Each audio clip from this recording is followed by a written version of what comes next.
sabe, Fernando, as pessoas, quando elas vêm para o Ravena, elas, após alguns dias de dieta, de 3 ou 4 dias, elas entram no conforto metabólico, né? O que quer dizer isso? Quer dizer que a pessoa não vai sentir fome, ela vai sentir um bem-estar, fazendo a dieta corretamente, nos horários corretos, comendo a quantidade necessária prescrita, ela vai se sentir bem. Então, ela vai poder ter essa experiência de avaliar o que gera nela esse comer a mais, porque fome ela não vai sentir. Então, ela vai começar a identificar os gatilhos emocionais. Opa, peraí, não estou com fome? Mas por que eu estou querendo comer isso aqui a mais, esse pedaço a mais? O que aconteceu comigo? É uma experiência, né? Essa é uma grande experiência, né? De autogestão e autoconhecimento, né?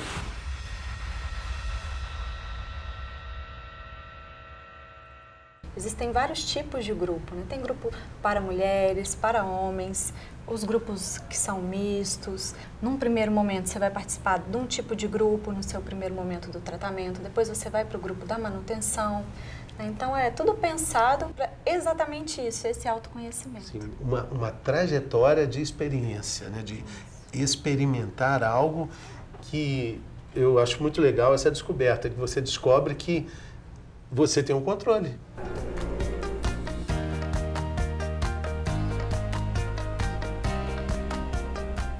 O grupo tem um papel fundamental nisso aí. Então, a vida, às vezes, tira o tapete. Então, o que isso tem a ver com a minha história, né? Hoje, quando os pacientes me dão os parabéns, né? Pessoas que são amigas, né? Que eu falo, foi o maior presente da minha vida eu poder cuidar de mim, poder, através disso, estar ajudando a que as pessoas possam encontrar um caminho de mais tranquilidade, sabe? Essa sensação de que eu posso até achar que o pensamento que eu tenho em relação à comida é imoral, né? Mas como pode ser imoral se faz parte dos meus desejos, né? Então, que trabalho que eu tenho que fazer para que eu possa conviver com isso de uma forma que eu crio, que eu construo e que eu me responsabilizo por isso. Eu me lembrei muito de uma vivência que foi uma experiência, na verdade, que eu vivi na França com um grande psicanalista, né? Ele é o Tubianá, o nome dele. E ele me falava sobre a questão da apotomania, né? A apotomania é a adicção por água. E eu acho muito similar, dentro da clínica das adicções, a questão da comida, né? E dessa relação com a comida problemática, da questão das compulsões alimentares e tudo mais. Porque o que acontece? Assim como você não pode deixar de tomar água, você não vai poder deixar de comer nunca. Então vai ser sempre uma coisa que vai ter que estar te circundando, vai ter que estar na sua vida. Então vai ter que ser algo que você vai administrar, vai ter que conviver. Não tem como vilanizar a comida, não tem como dissociar a comida da questão dos afetos. A comida, ela é totalmente vinculada com os afetos. A nossa primeira relação mãe-bebê passa pela mamada do bebê. Então, a comida é indissociável dos afetos e a comida é impossível extinguir a comida da nossa vida. Então, de fato, a gente vai ter que aprender a lidar com ela de uma forma melhor. E talvez seja por isso que a obesidade, de fato, tenha toda essa problemática. Eu não me enxergava como uma pessoa com sobrepeso, porque eu sempre fui uma garota magra, falsa magra, nunca tinha feito uma bioimpedância na vida antes de entrar no Ravena, mas visualmente era considerada uma pessoa magra, bonita, tal. E aí, de uns 5, 6 anos, fui tendo uma engorda e eu não percebi.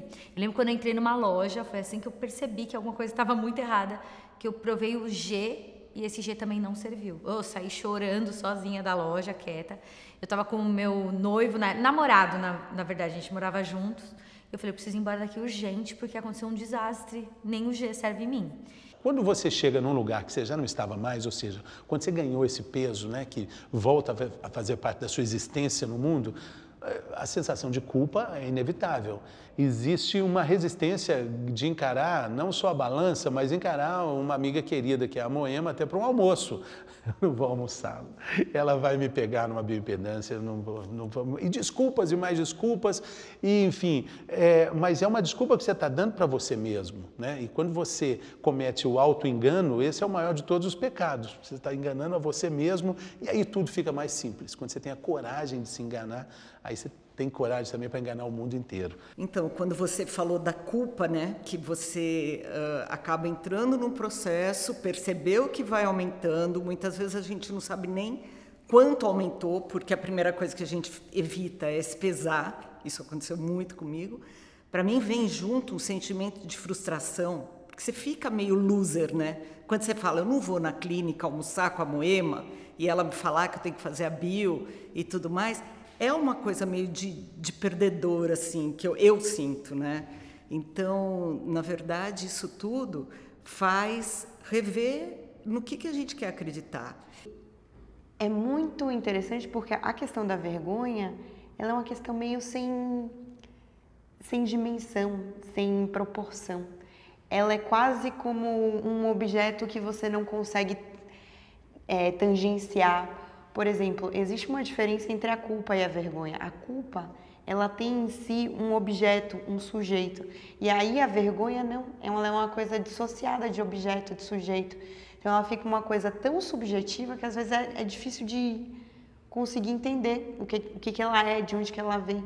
Você está com aquele incômodo sem querer ir para aquele lugar, sem querer sentar naquele lugar, sem frequentar aquelas pessoas e você não sabe nem de onde que vem aquilo.